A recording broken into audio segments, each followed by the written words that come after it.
Steve again on Hemp Works, part of the fabulous international, most listened to radio station in the world called Time for Hemp, which is part of the iHeartRadio. Now, I was going to go in with some rants and stuff for tonight. We've had a lot of difficulty with putting this show together. There's a guy on the other end, Michael. Now, one thing I have in common with Michael, I've had hepatitis C. Unfortunately, I believe Michael's still got hepatitis C. And I want you to listen very carefully to this man's story because it's quite intriguing to say the least. Michael, good evening. Thanks for coming on the show. Thanks for your perseverance for the last 4 attempts we've had to get it together. It's an honor. Thank you, Steve, and thank you, Casper. I want to thank both of you right off the bat. Good work that you're doing. Well, we need to let people know that it's Michael. It's Michael Brooks who's joining the conversation too. There's a lot of Michaels in the world. Howdy, y'all. Yeah, my name's Michael Brooks, and I'm in the state of Tennessee. So, Michael, you're dealing with hepatitis C, and as Steve said, it's not a very easy thing to walk through. And Lord. And apparently, medical marijuana is being some of assistance to you, and this would be an awesome time to share your information.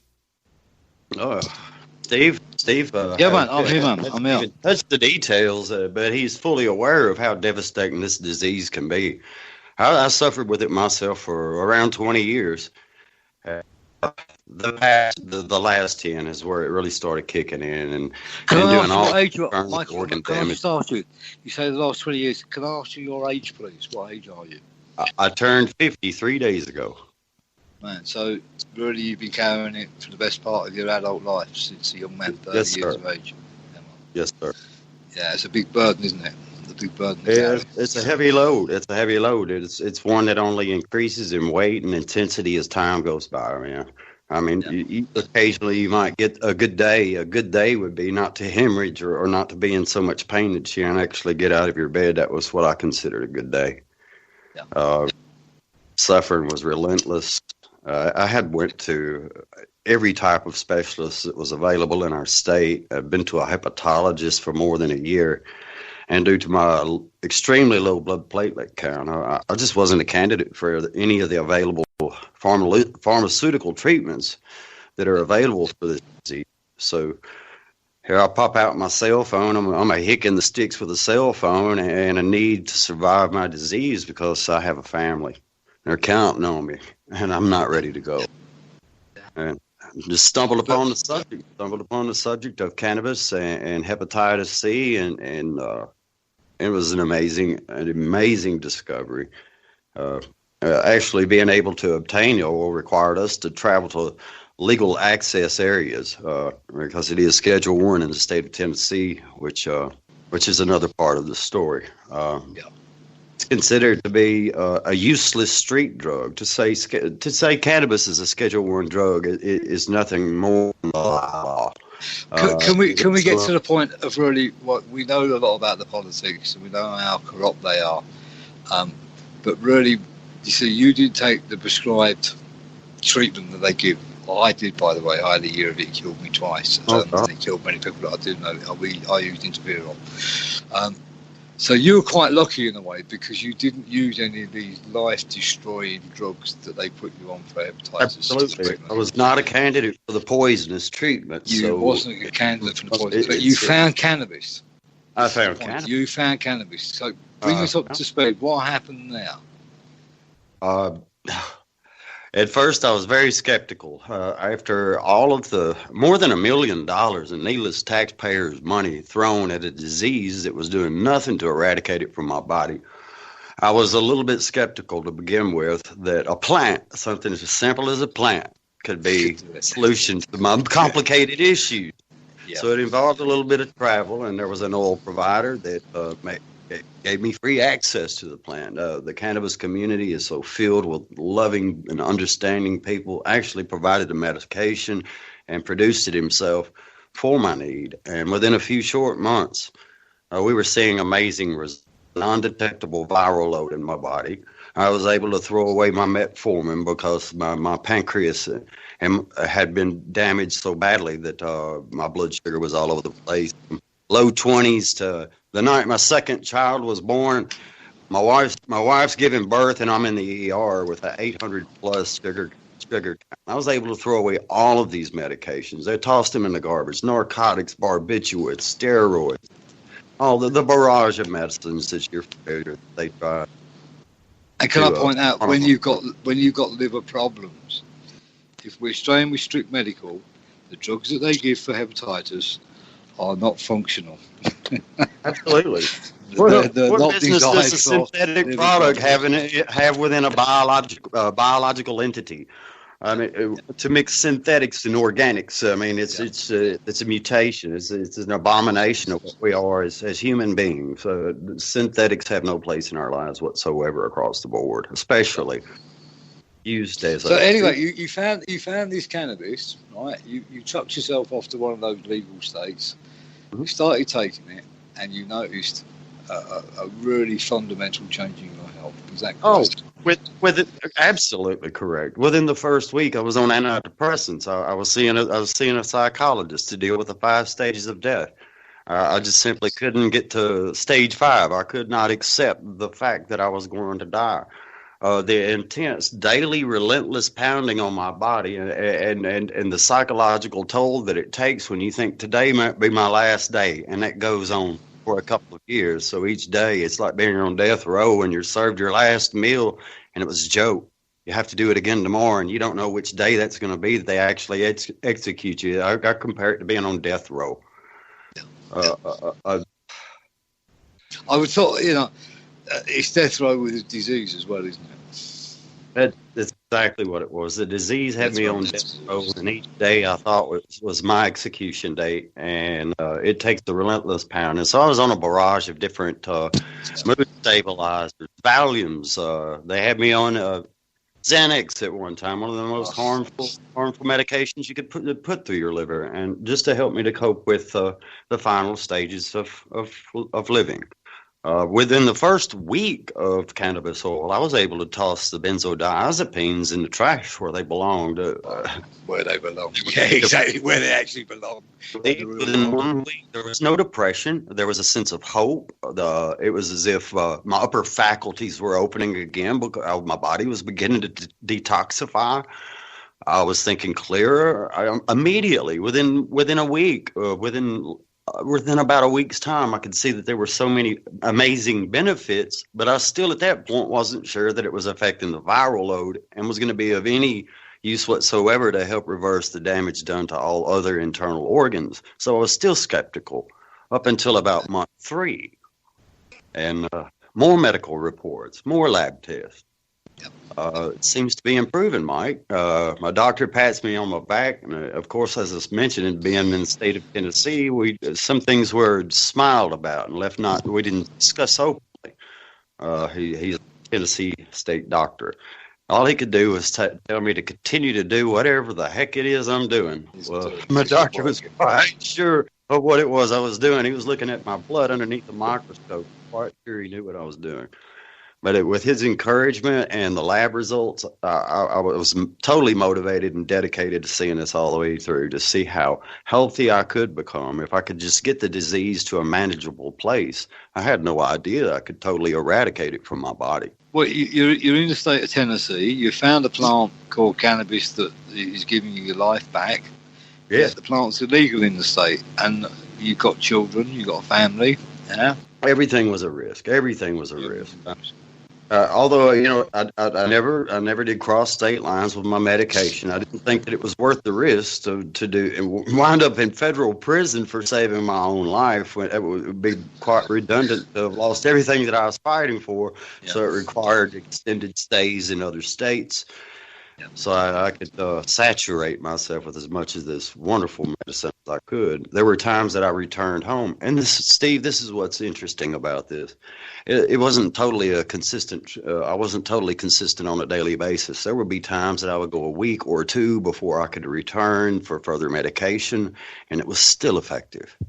Yeah. So apparently the residuals, the leftovers, the buildup of the amazing properties was enough to sustain me in between treatments. Now, I wouldn't suggest anybody else take it I didn't take it lightly. I was just forced into these conditions.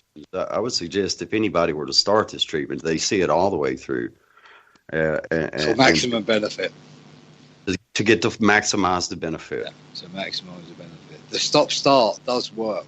Because funny enough, when you look at the science, you see one of the reasons cannabis stays in the body for so long, like heroin leaves it after 24 hours and alcohol goes after whatever, like cannabis stays in the body for up to about 90 days. And the reason is because it's so safe and the body likes it, it doesn't actually like to get rid of it. It doesn't view it as a waste material. Beautiful. It's beautiful. It's actually drug tested. Well, we haven't gotten to that point yet, but at this point, I do have to take a random drug test in the state of Tennessee to make sure that I'm not taking medication. And it ran into some complications earlier on because they would drug test me and it was still in my body. And they're like, well, if you're smoking cannabis, it should be out by now. I said, you're totally misunderstanding. I'm not going down the road to Dimebag Danny and getting me a blunt and going home smoking around my children and medicating with a very high THC content, full extract cannabis medication. Well, they're scratching their heads and looking at each other and not know what the hell I'm talking about. It's fucking ridiculous. It's a fucking joke, but it ain't a fucking joke because your life is at risk. My life is at risk. Huh? Oh yeah. Right. I mean, just shortly after my newfound health, brother, I was able to do a cartwheel. I was 48 years old. I'm out in the yard doing a cartwheel. Now, that's pretty good for a man of my age that had been diseased so long. What a wonderful comeback it was. Yeah. And just a few short months later, my wife and she became pregnant again. I had become very healthy and very interested. Very healthy. I had become very interested in life and everything around me. And God was kind enough to bless us with a birth of a second son. And yes, I've lost him now to the state because of my choice of medication. Okay, can you explain that a bit better? We had moved into a larger house to accommodate our growing family. There was a rental property in a small hick town here in Tennessee. There's a lot of property, and we moved into a house that was built earlier in the earlier 1900s, and was fully unaware that the house contained asbestos and high counts of lead. And they came down with lead poisoning. Just shortly after eradicating that disease or getting the affliction of the disease completely off the table. It was no longer a thought. I mean, those memories, of course, it does take its toll on you to suffer for so long, but the hopeful disposition that I was in from just the physical health that I had regained. Yep. Just 2 months later to find out my son's been lead poisoned and to the fact that and it had severely affected him at that point within those 8 weeks to the point where he had been compromised. They say somewhere around 30% with his own learning abilities, his self-help skills. It was a nightmare. So I reached out to the Department of Children's Services here in the state of Tennessee, looking for any type of agencies that might be able to help us with our son. It was in desperate need of some specialized care. It went wonderfully for 3 weeks. They were even having to teach my son some sign language to help him with his verbal communication skills. It's all take a breath, man. Take a breath. Those were very difficult times. Yeah. 3 weeks into the in-home health and the outpatient health that my son was receiving, part of DCS protocol is to test the parents for drugs, to look for any problems they can within the family unit.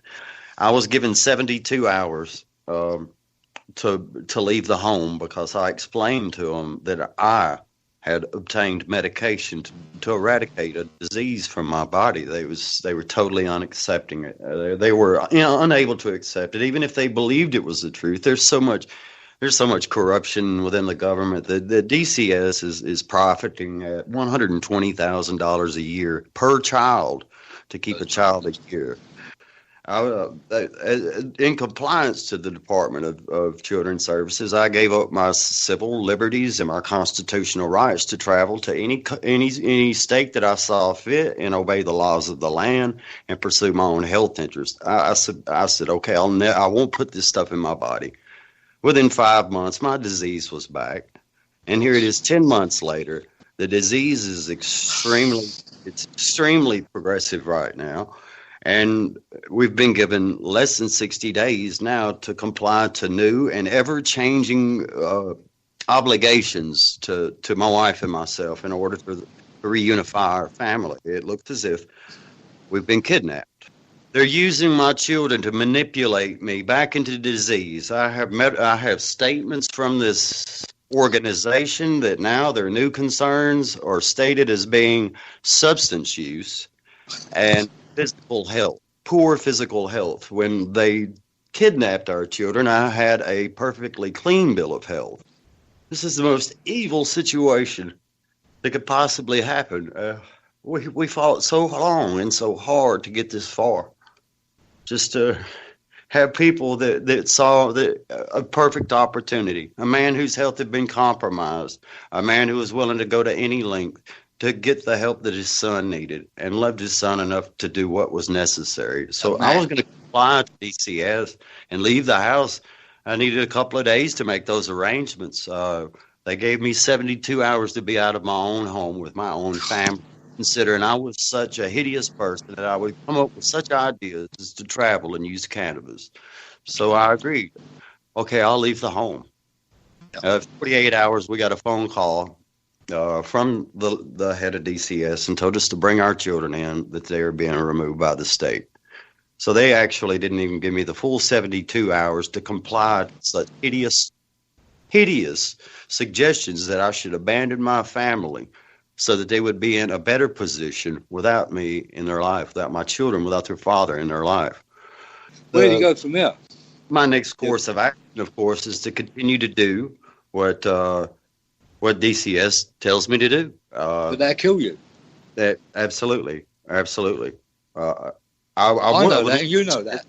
For my children, but apparently the state would rather have me die or run to a legal access area state, abandon my children, and save my own sorry hide so that they can keep my children. I really believe that it's at that point that either Mike's going to run and save his butt, or he's going to sit here and die. And either way, we're going to make us about a cool $500,000. Okay. We understand that, man, right? Because it's just ridiculous. It's not just murder, man. They're fucking teasing you.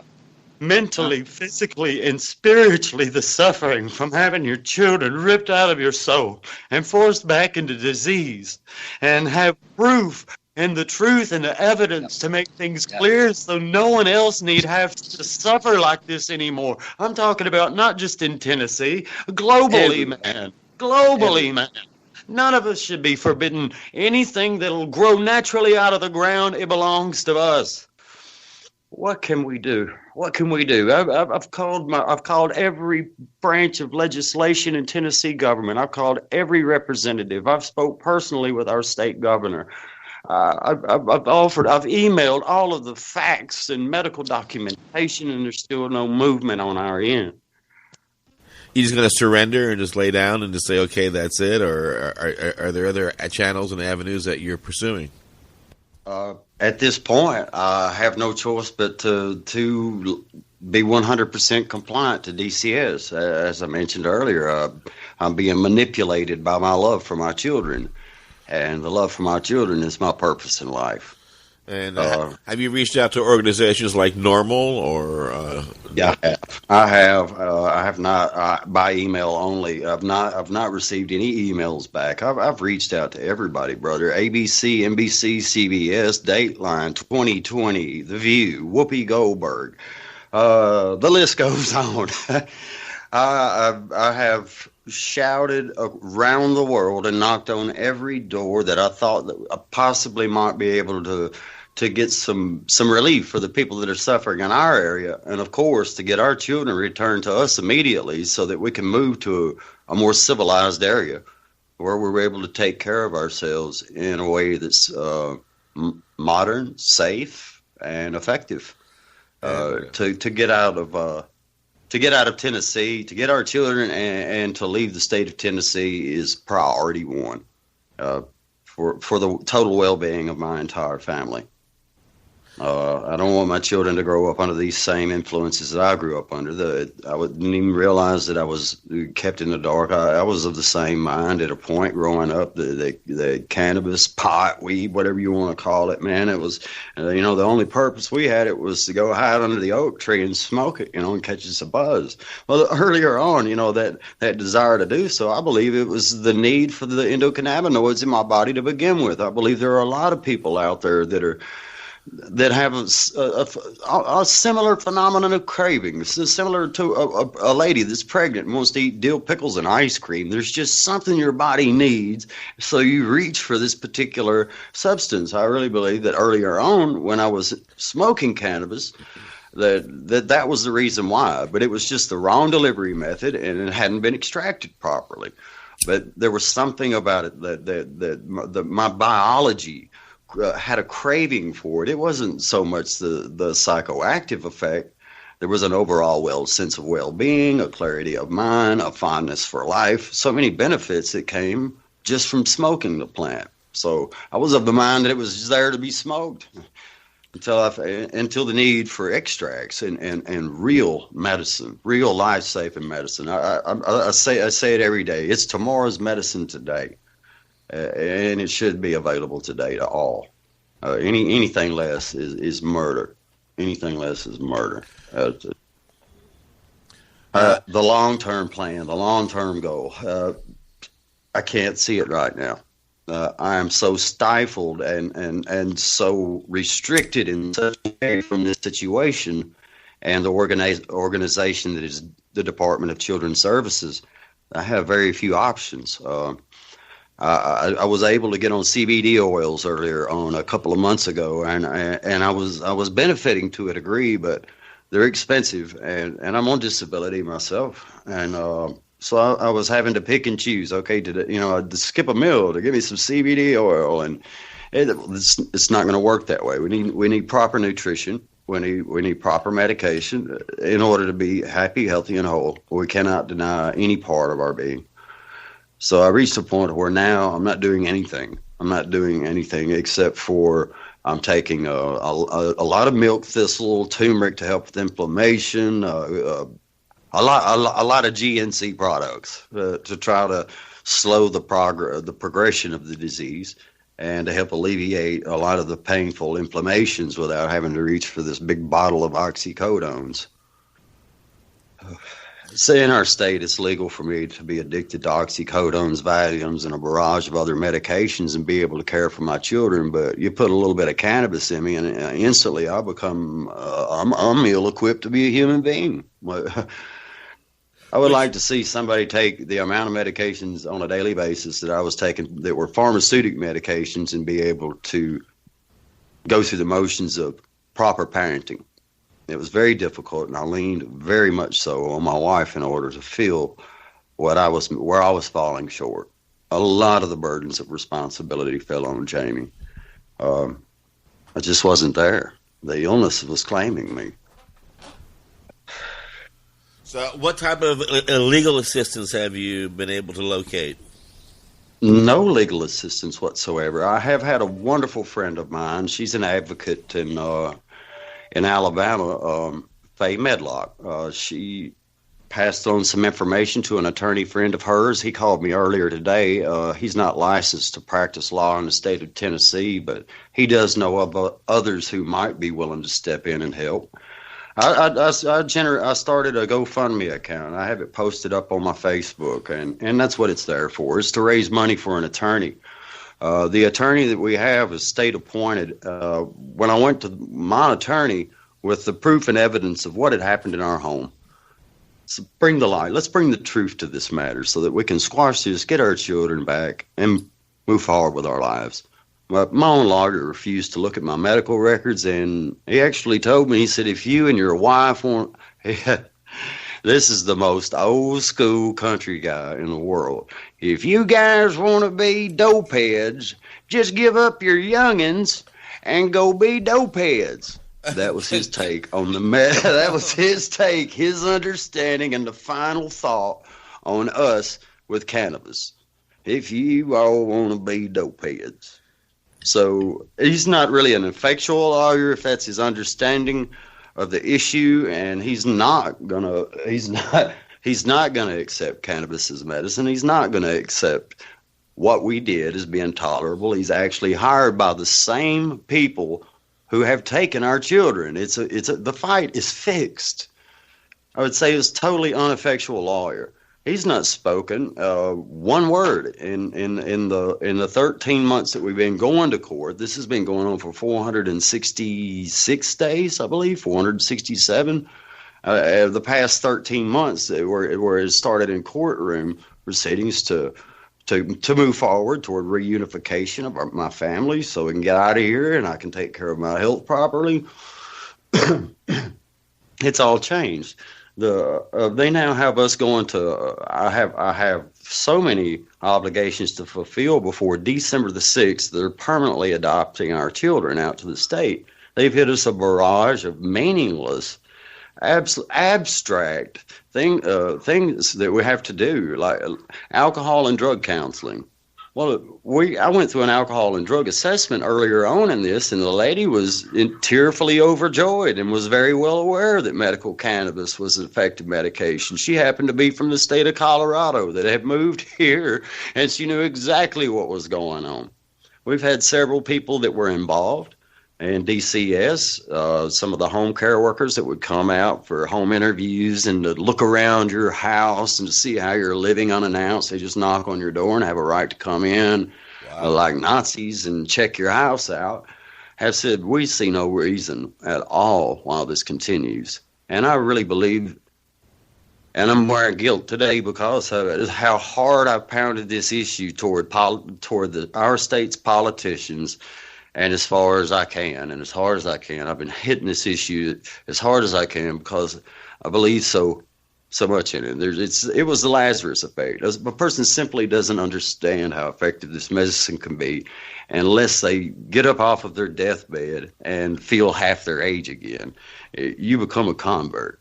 So I've not been able to remain silent about the issue and the need for change in Tennessee for medical cannabis, because had the laws been right to begin with, and there were the compassionate laws in place, none of this would have ever happened. We would have been content and happy to have defeated our disease and would be living our lives, and I'd be at the park with my children right now, but they're in someone else's home. The foster care workers that have our children now have taught our children to call us by our first names, and Damon and Elijah. That's my children's names. Damon's my oldest, and Eli's the little one. They now call us Michael and Jamie, and are calling the foster care workers Mama and Daddy. How can you scramble children's minds like this, do this type of psychological damage, and send them home to...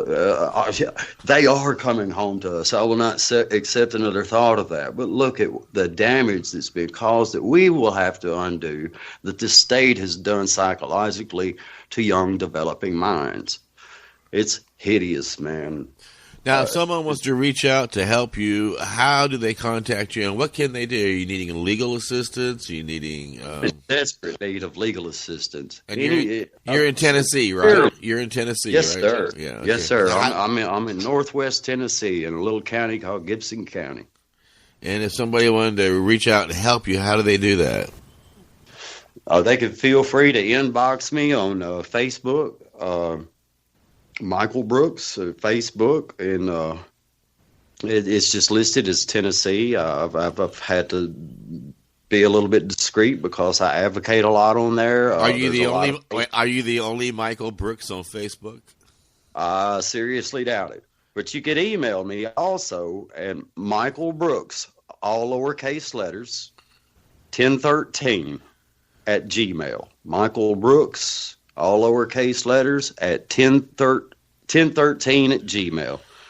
or you could feel free to call. Is it permissible for me to put my phone number out there? Yeah, well, normally we don't, but because of your particular situation, I can't imagine anybody giving you any harassment calls. If anybody were to use this number, I would only think it would be out of the goodness of their heart. So go ahead. My personal phone number is 731-414-7220, and I can be reached 24/7. I would appreciate any direction. As it is, I feel like a horse with blinders on. The only thing I can see is the DCS return to parent plan that's turned into an adoption plan. If we had a lawyer on this situation, I really believe that not only could we turn this around quickly and get our children back, but I believe what's happened here is a clear violation of constitutional rights and civil liberties, and I would love nothing more than this to escalate to a point where it might be a national precedent setting, that no person should ever have to go through this type of hideous atrocity ever again in our state. I'm looking, just creative thinkers who have the power to put this together. I have the medical documentation and proof to everything that I've stated today, and I'm just open to suggestion. Desperately in need of a lawyer, and as I said, I do have a GoFundMe account on my wall. I believe it's shared on multiple walls in different cannabis groups. I'm quite a ways off from meeting the goal. To acquire an attorney is going to cost me around $4,000, and that was my goal. I think right now I've touched 300 in the past month. And I'm so grateful for the love that came from every red cent that has come our way out of the compassion for this situation. I'm so grateful for, but we are some distance away from attaining that goal to get proper legal representation. I really believe would be the solution to my health issues, bringing our children home, and I'm going to continue to spotlight this even after we are together again as a family, relocated into a more compassionate area. I'll never stop fighting for the need for change, for cannabis laws, and for the corruption of the Departments of Children's Services. They have way too much authority. I was speaking with our governor on this issue. I said, sir, if there was a murderer on death row, and he was minutes away from receiving the injection, you could pick up a phone call and send that man home to eat supper with his children that night. And that man being a criminal, a convicted criminal, he could get immunity. I said, I've committed no crimes. There were no charges brought up against me, and you can't do anything to stop DCS from murdering me and kidnapping my children. He said, they have a lot of federal funding. That was his reply to me. He said they operate pretty much as an entity of their own because of their federal funding. So we got mobsters out there that are bigger than the state government. So how does your wife respond to all this? I mean, did she turn to you and go, damn it, stop it? My God, did she stand behind I was the one that called DCS earlier as we spoke about the lead contamination with my son and not knowing which direction to turn. I was the one that called DCS. So after the children were removed from the home, a few weeks went by. My wife went into deep, deep depression. She left me. So we've been going through this pretty much separate, which has not really helped so much on the reunification process, but this is the psychological damage that can happen by being forced back into disease and having your children taken. There's so much guilt on my part, so much grief on my part, and she holds me totally accountable for the children not being with us anymore. Why did you make that call? I said, who else could I call? So it's caused division between Jamie and I. But we're both quite capable of caring for our children, and we are working on our relationship. I would love for her to be the primary parent. As I do what I have to involve myself with some more travels and get Daddy back up to par again. So I do them cartwheels and roll around in the sandbox with them boys. So it's my high hope to get the children home to her. We'll work on our issues as we go. Like I said, well, Jamie and I have been through so much together. We battled, we fought with death daily.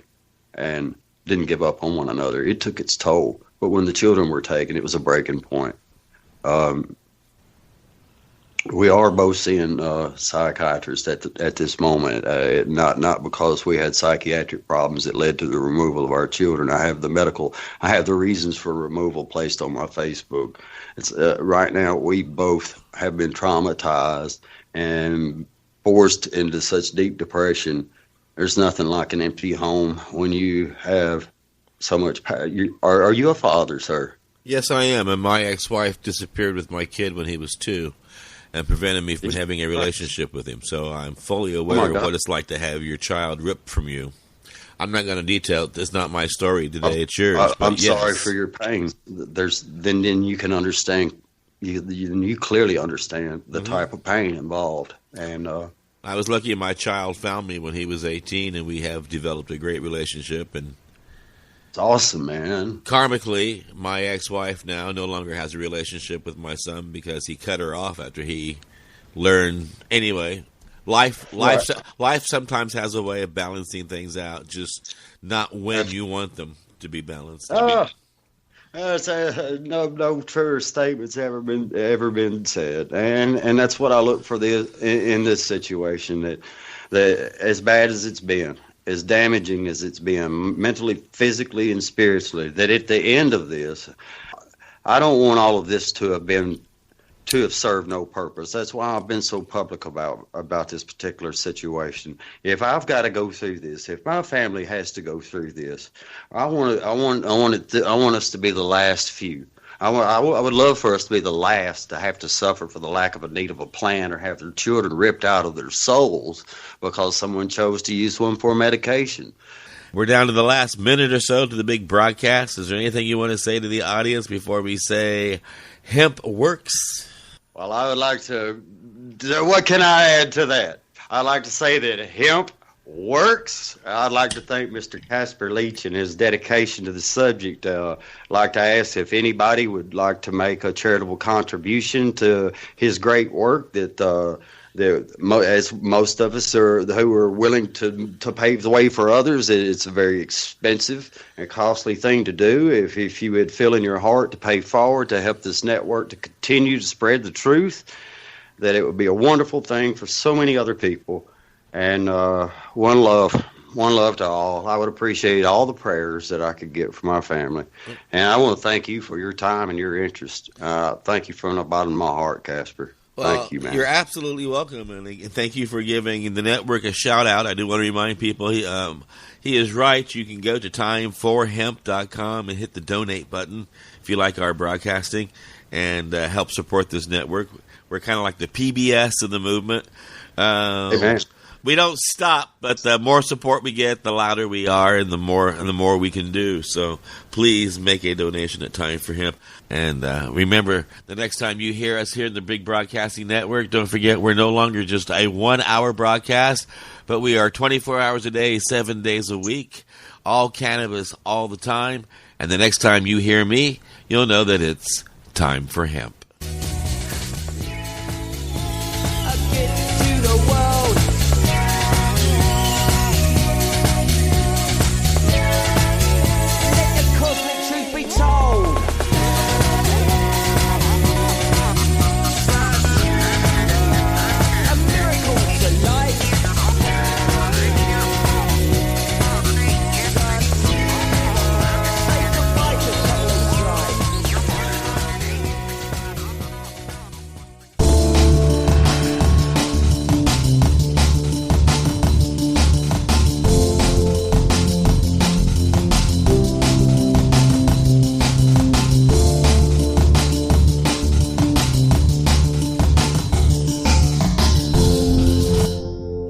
Listening to the Time for Hemp Global Broadcasting Network.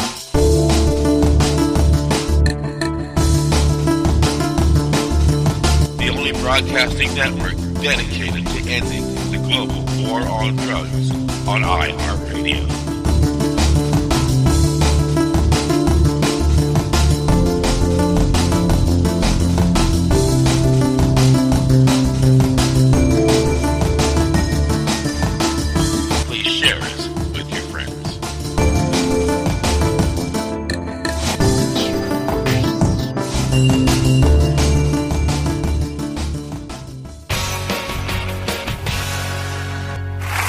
Our main story tonight concerns something Americans simply can't get enough of: prison. We love to be entertained by it, from Orange is the New Black to seemingly MSNBC's entire weekend programming to the TNT classic Tim Robbins Stands Shirtless in the Rain, the movie. We love prison so much, a shocking number of Americans are currently inside one, as we learned last week during a House Judiciary Committee hearing. Our nation now has the greatest number of prisoners of any country in the world. Nearly 1 in every 100 adults in America is in prison or jail. That's true. We have over 2 million people behind bars right now. We have more prisoners at the moment than China. We don't have more of anything than China, other than, of course, debt to China. And it didn't always used to be this way. Our prison population has expanded 8-fold since 1970. The only other thing that's grown at that rate since the 70s is varieties of Cheerios. F*** you, Fruity Cheerios! You trumped up Fruit Loops and you know it! And look, our prison population has exploded for a number of reasons, from the dismantling of our mental health system to mandatory minimum sentence laws, which help explain why 97% of people plead guilty to federal crimes rather than risk going to trial, to, of course, drugs. Because half the people in federal prison are there on drug charges, and it accounts for 1/4 of admissions to state prisons. And, of course, it's tricky to know how to feel about all this, because, on the one hand, the war on drugs has completely solved our nation's drug problem, so that's good. But, on the other hand, our drug laws do seem to be a little draconian and a lot racist. Because while white people and African Americans use drugs about the same amount, a study has found that African Americans have been sent to prison for drug offences at up to 10 times the rate, for some utterly known reason. It reminds me of a joke. You know, black people who commit drug offences, they go to jail like this, whereas white people don't go to jail at all. In fact, so many people are incarcerated in America right now that it's become one of the things that Sesame Street has to explain to children. My dad's in jail. When I was about your age, my dad was incarcerated too. Incarcerated is when someone breaks the law, a grown-up rule, and then they have to go to jail or prison. We will be your friend. We'll help you through. You're not alone. Just think about that. We now need adorable singing puppets to explain prison to children in the same way they explain the number 7 or what the moon is. And at least Sesame Street is actually talking about prison. The rest of us are much happier completely ignoring it, perhaps because it's so easy not to care about prisoners. They are, by definition, convicted criminals. In fact, it's so easy not to care that we are really comfortable making jokes about one of the most horrifying things that can potentially happen to them. Go directly to jail.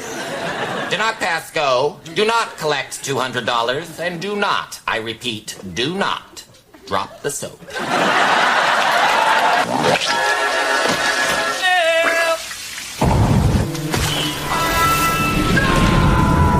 Look, doubloons. Don't drop them. You know what? If we were in prison, you guys would be like my bitches. We're going to federal pound me in the ass prison. Plus, you got any idea what they do to eggs in San Ricardo prison? It ain't over easy. Oh. Do you get it? Do you get it? The egg's going to get f***ed against its will. That's why it's funny. Look, wake up your children and explain that joke to them. They'll love it. We are somehow collectively able to laugh about references to the fact that 4% of prisoners reported being sexually victimised in the past year. 1 in 25. Now, that might not sound like a lot, but think of it like this. If every time you bought 2 dozen donuts, one of them had been raped, you'd be pretty upset. And those are pastries. Prisoners are people. If you don't know a prisoner, though, or think that you're ever likely to become one, then their safety and health is not going to be high on your list of priorities. You don't need to know anything about the conditions that they live in. But you know who should know? Well, maybe the director of federal prisons. And yet, watch him almost comically struggle to recall a basic detail about one of the most mentally excruciating things prisoners can be subjected to, solitary confinement. How big is a cell? How big is the average cell in solitary? Say the average size? Cell, yeah, the size of the cell. How big is it? I'm trying to get this is the human thing we're talking about. We've got a lot of statistics. How big is the cell? The average size of a cell is, I guess I'm trying to find, you're looking for the space of what the... Yes. The dimensions in feet and inches. The size of the cell that a person is kept in. I want to get some idea of, I don't know, am I asking this wrong? No, you're not. You are not asking it wrong. As far as I can remember, you're just asking him what the size of the f***ing cell is. But it was a long time ago. And to be fair, he did eventually get an answer. The average size should be equivalent to 6 by 4. What? 6 by 4? A couple of things there. One, that was clearly a guess. And two, 6 by 4 is barely an elevator. That is the length of a 6-foot party sub by the length of the amount of that party sub that's left over the following day, because nobody wants party subs. No, people put their hands all over them, they're disgusted. No one, that's not the point. That's not the point. But thankfully, a few minutes later, the record was corrected.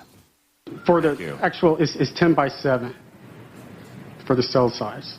Ooh, 10 by 7. Step this way, Your Highness. Plenty of room for a ping pong table and an imaginary opponent as your mind slowly becomes untethered. What is clear so far is that we are doing a terrible job of taking care of people that it is very easy for all of us not to care about. But here's the thing. Increasingly, we aren't taking care of them at all. Private subcontractors have steadily been taking over certain services, like the Aramark Corporation, who provide food to prisons and a promise that with Aramark you can expect more savings. And hey, look, when you're being thrifty with food costs, what's the worst that can happen? Records show 65 instances where Aramark employees failed to provide food or ran out. The private vendor Aramark changed recipes to include cheaper, sometimes substandard ingredients. Aramark Correctional Services made headlines recently after maggots were found in food served at prisons here in Michigan. That is not good. The only time when you are happy to hear the words maggots were found is when you are a maggot whose family was lost at sea. We floated 3 days on a piece of bread, but we never lost hope. And it's not just food being privatised, it's prison healthcare too. Arizona tried that. Guess how it turned out. Medical spending in prisons dropped by $30 million, and staffing levels plummeted. 50 people died in Arizona Department of Corrections custody in just the first 8 months of this year. Compare that to 37 deaths in the previous 2 years combined. 50 deaths? At this point, you could hire the people who pretend to be doctors on Grey's Anatomy, and you would probably have a lower mortality rate and a lot more intrigue. Cutting costs has led to some incredible things happening in Arizona. One prisoner had a C-section in jail, and this is how she says they treated her. They decided to use sugar, kitchen sugar. What do you mean they use kitchen sugar? The packets, like McDonald's, the sugar, they would open it, pour it inside, and put gauze over it, and tape it up. And I had to do that for like 3 weeks. And they poured them in your C-section? Yeah. Did they tell you why they were doing that? One of the doctors learned it from, I don't know. But basically, it's a home remedy. Sugar was used to treat wounds before the advent of antibiotics back in the early 1900s. Yeah, But then we all decided it was no longer an acceptable medical practice. Like curing a child's cough with heroin. Well, look, he's not coughing anymore. Yeah, he's not really doing much of anything anymore. And I can't find any of the good silver. But look. You will never pay a political price for treating prisoners like this woman badly. You don't even need to pretend to care. Here is how one Arizona lawmaker responded to her story. That doesn't sound like a true allegation. That sounds ridiculous. You know, prisoners have, 24/7 to think up allegations and write letters. I'm not saying that some of them can't have a basis in fact, but you got to take them with a grain of salt, or in the case of the hospital, maybe a grain of sugar. Somewhere in hell, Satan just sharpened his pitchfork and said to his secretary, "Do me a favour, Janice, and let me know when that guy gets here, OK? I just want to be ready." Many states are even contracting out entire prisons. Nearly 9% of prisons are currently run by private firms like Geo Group and Corrections Corporation of America, who had combined revenues of over $3 billion last year. They're publicly traded. And while their marketing materials emphasise how much they do to help their prisoners rebuild their lives, their pitch to investors has been a little bit different. In a recent investor presentation, CCA pitches its unique investment opportunity. Another reason investing in the jailing of people makes good financial sense: high recidivism. Oh, that is a great way to reassure your investors. Look, we see your concerns, what if we fully rehabilitate the prisoners and they become fully functional members of society? Well, don't worry, that's not the kind of company we're running here, don't worry. Once we're done with these prisoners, they're like human boomerangs. They're broken right in the middle and they keep coming back. The key problem with running prisons as businesses is that prisons are then run as businesses.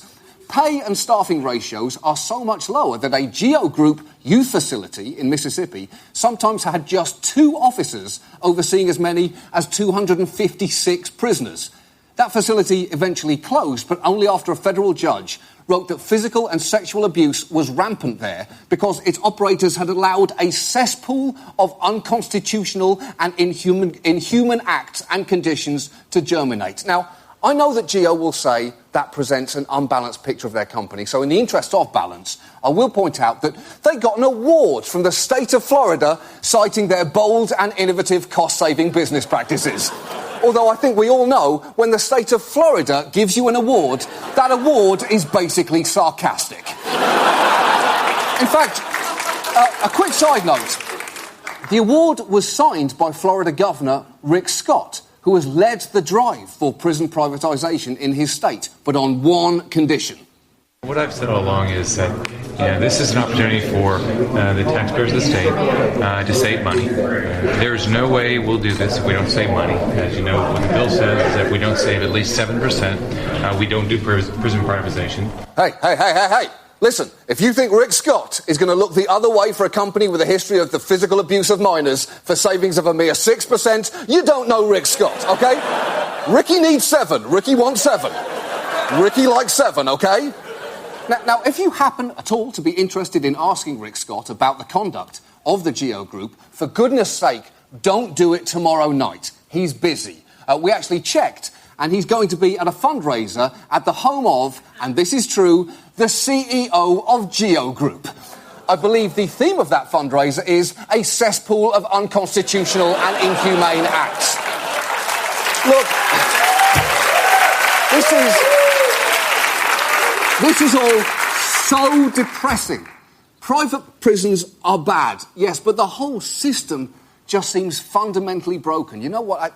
I think, if you don't mind, I need a minute. I actually need some help understanding this, if you don't mind.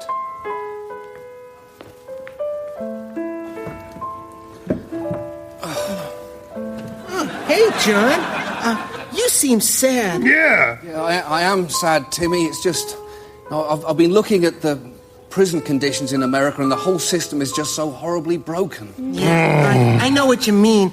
My daddy's in jail right now for a low-level drug offense. You see, that's exactly what I'm talking about, Timmy. That's crazy. Well, my daddy in jail because he killed 4 people. Yeah, well, okay, he's actually a dangerous individual who needs to be in jail, so that's not really the same thing. My daddy's in jail and people pay money to see him. Yeah, that's actually a zoo. That's different. He's in a zoo, okay? It looks the same to him. Well, let's not conflate the two. Okay. Oh, he's gone. Okay. Hey, John, how badly broken is the prison system? Yeah. Well, I can't believe I'm going to say this, but one prison actually put sugar in a woman's C-section. Wait a second. What's a C-section? Oh, boy. Yeah.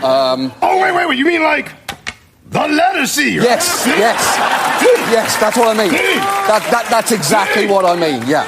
That's... Mr. Oliver, would it make you feel better if we sing about it? Well, it can't hurt, can it? Let's do that. Yeah, why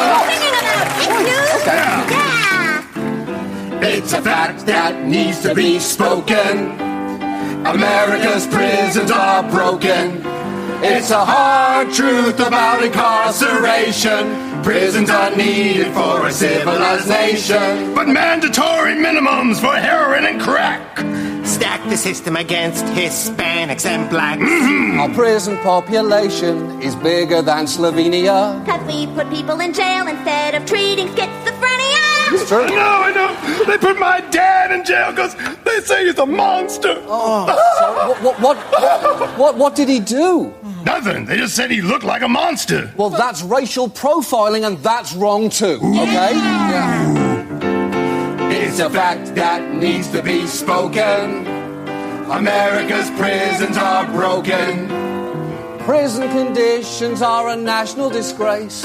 With violence. And maggots. And possibly rape. And we shouldn't lock up reptiles just to look at their face. Those are zoos. Those are zoos. Your dad is an alligator in a zoo. I'm a crocodile. I'm a crocodile. Jesus, here we go. Oh, boys. We all look alike, right? No, that's not what I'm saying. That's not what I'm saying. No, you can't put that on me. That is clearly not what I was saying. Oh. That's so ignorant. Oh, come on. As we were saying, it's a fact that needs to be spoken.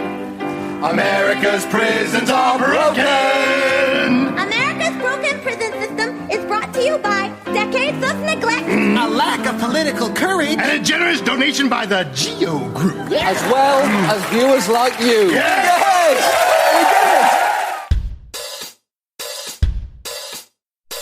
Free? Did you say free? Free hemp? Free hemp? Free hemp video and audio? Free downloads of all the top artists, all the pot artists on planet Earth. Interviews with all the people making the movement, making the hemp movement. It's time for hemp. That's right, world. It's time for hemp. That's right, world. It's time for hemp.